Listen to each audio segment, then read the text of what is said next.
बिस्मिल्लाहिर्रहमानिर्रहीम। तो last video में हमने देखा था कि लैप्लास इक्वेशन का सॉल्यूशन वन डायमेंशन में किस तरह का होता है और उसको हमने ड्राइव किया था। और इस वीडियो में हम देखेंगे लैप्लास इक्वेशन का सॉल्यूशन थ्री डायमेंशन में कार्टेशियन कोऑर्डिनेट्स में। तो कार्टेशियन कोऑर्डिनेट्स में थ्री डायमेंशन में जो लैप्लास इक्वेशन है वो इस फॉर्म में हमारे पास होती है। और इसमें चूंकि थ्री डायमेंशन में हम अपना सॉल्यूशन फाइंड करने वाले हैं, तो मैंने जो फंक्शन है मेरे पास यू, ये भी मैंने थ्री डायमेंशन में ले लिया है। प्रीवियस वीडियो में इसको हमने वन डायमेंशन तक रखा था, एक्स से पे सिर्फ हमारा जो फंक्शन है वो डिपेंड कर रहा था। तो इसमें मैंने मान लिया कि मेरे पास जो फंक्शन है वो एक्स वाई जी तीनों पे डिपेंड कर रहा है, क्योंकि कार्टेशियन कोऑर्डिनेट्स के लिए हम सॉल्व कर रहे हैं, तो इसको मैंने एक्स वाई जी तीनों के लिए रख दिया। तो मैंने मान लिया कि जो मेरे पास फंक्शन है जिसका जो सोल्यूशन मैंने फाइंड करना है, वो कुछ इस फॉर्म का है कि वो तीनों सेपरेट हो सकते हैं, उसके तीनों जो कंपोनेंट्स हैं, एक्स वाला, वाई वाला और जी वाला। और बेसिकली आमतौर पे जो फंक्शन होता है वो इस तरह से ही होता है, एक्स वाई जी तीन जो है फंक्शन आप डिफरेंट लिख सकते हैं उसको अलग अलग। तो मान लिया कि ये जो मेरे पास यू फंक्शन है वो इस फॉर्म का है। अब ये फंक्शन हमने इसके अंदर पुट करना है, और यहाँ पे हमारे पास क्या है लैप्लास इक्वेशन के अंदर, यहाँ पे डबल डेरिवेटिव है मेरे पास एक्स के रिस्पेक्ट से यू का, यहाँ पे डबल डेरिवेटिव वाई के रिस्पेक्ट से है, यहाँ पे डबल डेरिवेटिव जेड के रिस्पेक्ट से है। तो ये जो फंक्शन मैंने एक लेट किया हुआ है जनरलाइज फंक्शन, इसका डबल डेरिवेटिव आप ले लें विद रिस्पेक्ट टू एक्स, और फिर विद रिस्पेक्ट टू वाई, फिर विद रिस्पेक्ट टू जी। तो तीन आप जो है डेरिवेटिव्स ले लें और इसके अंदर आप पुट कर दें इक्वेशन नंबर वन के अंदर। तो जब इसका पहला डेरिवेटिव लेंगे हम with respect to x, double derivative लेंगे, तो वो हमारे पास कुछ इस फॉर्म में आ जाएगा। तो जब u का आप डेरिवेटिव लेंगे, डबल डेरिवेटिव लेंगे विद रिस्पेक्ट टू x, तो सिर्फ वो डेरिवेटिव x के ऊपर अप्लाई होगा, और y और z वाला जो कंपोनेंट है वो एज इट इज़ रहेगा, क्योंकि वो तो उसके एतबार से कांस्टेंट होगा, क्योंकि सिर्फ x के रिस्पेक्ट से आप डेरिवेटिव ले रहे हैं। तो y वाला कंपोनेंट और z वाला कंपोनेंट तो x पे डिपेंड नहीं कर रहा, ये दोनों एज इट इज़ रहेंगे। और ये दो प्राइम के जो साइन लगाए हुए हैं ये बेसिकली शो कर रहे हैं कि इसका डबल डेरिवेटिव लिया हुआ है हमने। तो इसी तरह से जब y के रिस्पेक्ट से डेरिवेटिव मैं लूँगा तो x और z एज इट इज़ रहेंगे, और y के ऊपर आपके पास जो है y वाले फंक्शन के ऊपर आपके पास आ जाएगा डबल प्राइम। और इसी तरह से z के रिस्पेक्ट से जब डेरिवेटिव लूँगा तो z वाले कंपोनेंट का डबल डेरिवेटिव आ जाएगा। इसको मैंने बोल दिया इक्वेशन नंबर थ्री, फोर और फाइव। तो इक्वेशन नंबर वन और टू कौन सी थी हमारे पास? जो लैप्लास इक्वेशन उसको वन बोला हुआ है, और जो मैंने फंक्शन लिया उसको मैंने टू बोला हुआ है। तो जो मैंने डेरिवेटिव्स लिए हैं उसको आप पुट कर दें आप इक्वेशन नंबर वन में। तो जब इक्वेशन नंबर वन में हम इसको पुट करेंगे, तो इक्वेशन नंबर वन में पुट करने के बाद हमारे पास कुछ ये फॉर्म आ जाएगी इस तरह की, जहाँ पे मेरे पास था partial square y over partial x square, उसकी जगह पे मेरे पास ये आ जाएगा, जो इसकी जो मैंने डेरिवेटिव वाला जो लिया हुआ आंसर वो ये आ जाएगा, वाई की जगह पे ये आ जाएगा, और जी वाले कंपोनेंट की जगह पे ये आएगा इक्वल्स टू जीरो। तो ये मेरे पास अब इक्वेशन ये बन गई। अगर इस पूरी इक्वेशन को मैं डिवाइड कर दूँ u x u y u g से, इस इक्वेशन को पूरी को डिवाइड कर दूँ, तो आप देखेंगे कि यहाँ पे जो टर्म मेरे पास यू वाई यू जी है ये कट जाएगा यू वाई यू जी से। तो u double derivative with respect to x divided by u into x, ये आपके पास आ जाएगा पहली टर्म में। दूसरी टर्म में ये एक्स और जी कट जाएंगे और ये दो बचेंगे आपके पास। और तीसरी टर्म में एक्स और वाई कट जाएंगे, और u prime double prime g divide by u into g, ये आपके पास जो है टर्म बचेगी, और वो कुछ इस फॉर्म में आपके पास आ जाएगी ये। तो ये आपके पास आगे डिवाइड करने के बाद ये इक्वेशन हमारे पास आ गई। अब यहाँ पे अगर हम देखें तो ये मेरे पास एक डिफरेंशियल इक्वेशन है। ये वैसे तो ये पूरी एक डिफरेंशियल इक्वेशन है, लेकिन ये जो पार्ट है मेरे पास यहाँ पे ऊपर वाली टर्म का डबल डेरिवेटिव है विद रिस्पेक्ट टू एक्स, और फंक्शन भी ये एक्स का है, और इसका डबल डेरिवेटिव वाई के रिस्पेक्ट से डेरिवेटिव है डबल डेरिवेटिव, तो और फंक्शन भी ये वाई का और ये जी वाला है। तो ये जो तीन डिफरेंट फंक्शंस आपस में ऐड हो रहे हैं, जब भी कभी ऐसा हो कि एक फंक्शन जो है जिसके अंदर कोई दूसरा फंक्शन नहीं है, ये सिर्फ एक्स पे डिपेंड कर रहा है, वाई और जी इसमें है ही नहीं, और ये ऐड हो रहा है किसी दूसरे फंक्शन में जो सिर्फ वाई पे डिपेंड कर रहा है और एक्स और जी नहीं है, तो ऐसे फंक्शन तभी एक दूसरे में ऐड होते हैं जब ये किसी ना किसी कॉन्स्टेंट्स के इक्वल होते हैं। तो मान लिया मैंने कि ये जो है वो मेरे पास किसी कॉन्स्टेंट C1 के इक्वल है, ये मेरे पास C2 के इक्वल है, और ये मेरे पास C3 के इक्वल है। अब चूंकि ये तीनों ऐड हो रहे हैं और ऐड होने से आंसर हमारे पास जीरो आ रहा है, इक्वल्स टू जीरो है, तो ऐसा इसका मतलब है कि ये कांस्टेंट कुछ ऐसी फॉर्म के हैं कि इनका जो भी आंसर है वो ऐड होने से आपस में हमारे पास आंसर जीरो आना चाहिए। मैंने मान लिया कि जो C1 है वो मेरे पास है K2 स्केयर, C2 जो है वो मेरे पास C1 नहीं, मेरे पास मान लिया C2 जो है वो माइनस के स्केयर, और C3 जो मेरे पास है माइनस एम स्केयर है। और जो C1 है वो फिर लाजमी बात है, अगर मेरे पास के स्केयर प्लस एम स्केयर होगा तभी इनका जो सम है तभी वो ज़ीरो आएगा। देखिए के स्केयर प्लस एम स्केयर को मैं ऐड करता हूँ माइनस के स्केयर और माइनस एम स्केयर में, तो फिर क्या होगा, के स्केयर जो है माइनस के स्केयर से कट जाएगा, m square minus m square से कट जाएगा और आंसर मेरे पास जीरो आ जाएगा। मतलब C1 plus C2 plus C3 में इसकी वैल्यू पुट करें ना आप, तो C1 की जगह पे आ जाएगा के square plus M square, C2 की जगह पे आ जाएगा माइनस के स्केयर, C3 की जगह आ जाएगा माइनस एम स्केयर। ये तीनों टर्म्स आपस में कट जाएंगी और जीरो आ जाएगा।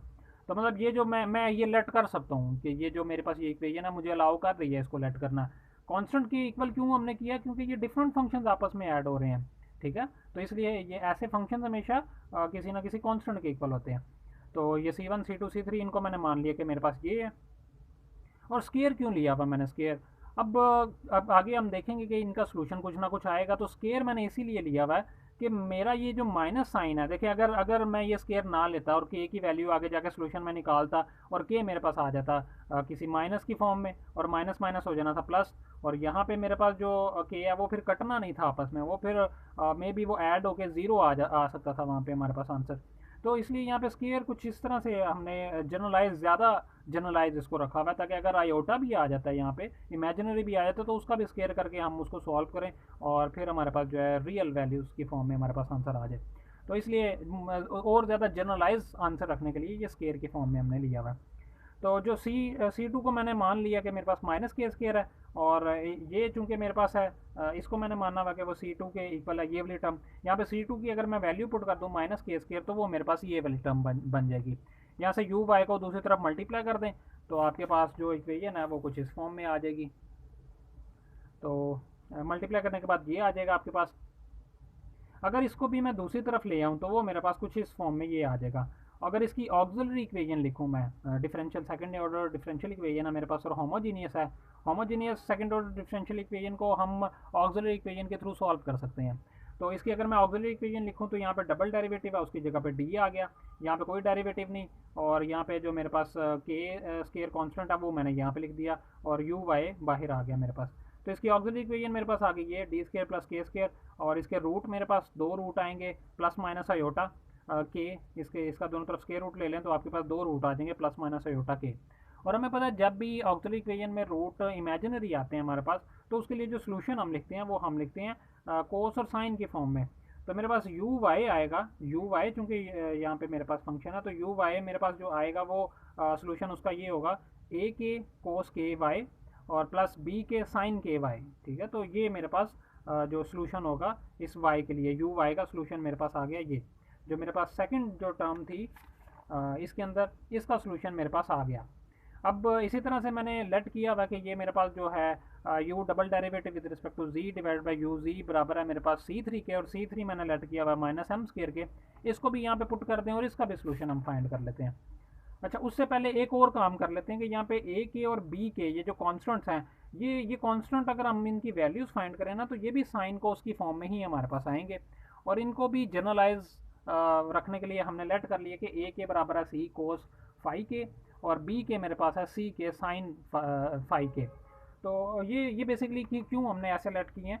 अगर यहाँ पे आप बाउंड्री कंडीशंस अप्लाई करें ना, तो आप ये देखेंगे कि कोई भी किसी भी तरह से आप इसके ऊपर बाउंड्री कंडीशन अप्लाई करें, ए की वैल्यू आप निकालेंगे तो बी की अगर आप, मैं बी को मान लूँ कि बी यहाँ पे लेट्स सपोज ज़ीरो है, सिंप्लिसिटी के लिए प्रूव करना चाह रहा हूँ मैं यहाँ पे कि ए के और बी के जो मेरे पास है ये साइन कोस की फॉर्म में ही आएंगे।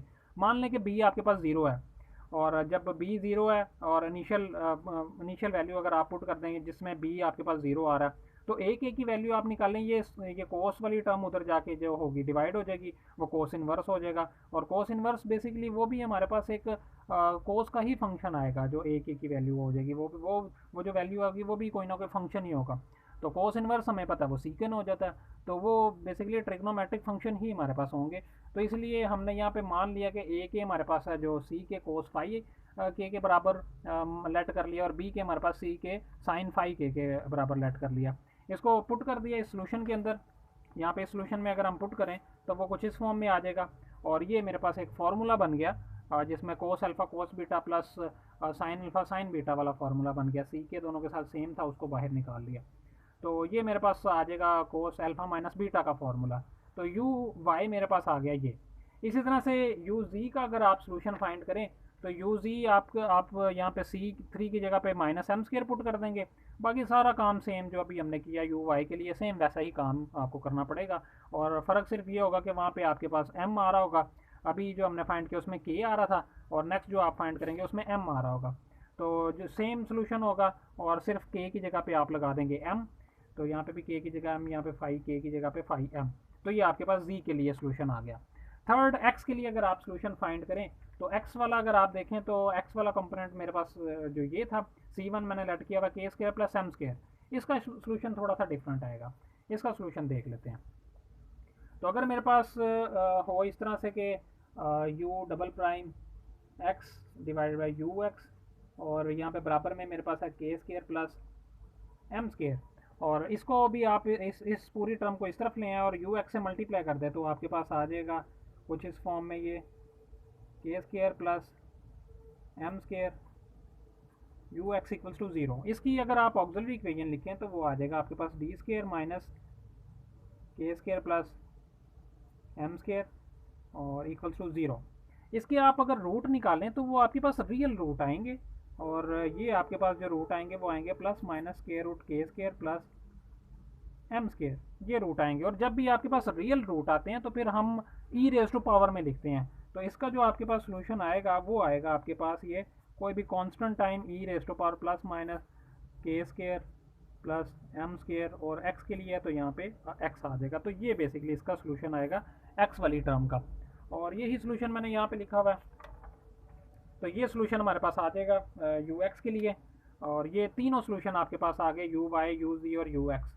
तो हमने जो स्टार्ट में जो अपना फंक्शन लेट किया था, जो ये फंक्शन हमारे पास था जो हमने ये लेट किया था, तो ये ही बेसिकली हमारा फंक्शन था u x u y u g, बस इसमें अननाउन थे। अब हमने ये वैल्यूज़ फाइंड कर ली हुई हैं, यू एक्स यू वाई और यू जी की ये तीनों वैल्यूज़ हमने ड्राइव कर ली हैं। अगर इसको इक्वेशन नंबर 2 में हम पुट कर दें तो हमारे पास जो सोल्यूशन आएगा, फाइनल जो हमारे पास सोल्यूशन आएगा उसके अंदर पुट करने के बाद वो ये होगा, और यही हमारा सोल्यूशन होगा कार्टेशियन कोऑर्डिनेट्स में लेप्लास इक्वेशन का 3 डायमेंशन में।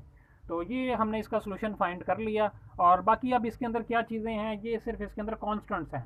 ये सी के है, ये सी एम है, और ये सी के एम, ये 3 कांस्टेंट हैं। जो भी हमारी बाउंड्री कंडीशंस होंगी या जो भी कंडीशंस हमें गिवन होगी प्रॉब्लम की, वो हम इसमें अप्लाई करेंगे और फिर हमारे पास सोल्यूशन आ जाएगा हमारी प्रॉब्लम का। तो ये सोल्यूशन हो गया। नेक्स्ट वीडियो में हम जो है फाइंड करेंगे सिलेंड्रिकल कोऑर्डिनेट्स में लेप्लास इक्वेशन का सोल्यूशन। पहले 1 डायमेंशन में देखेंगे और फिर उसको 3 डायमेंशन में देखेंगे इंशाल्लाह।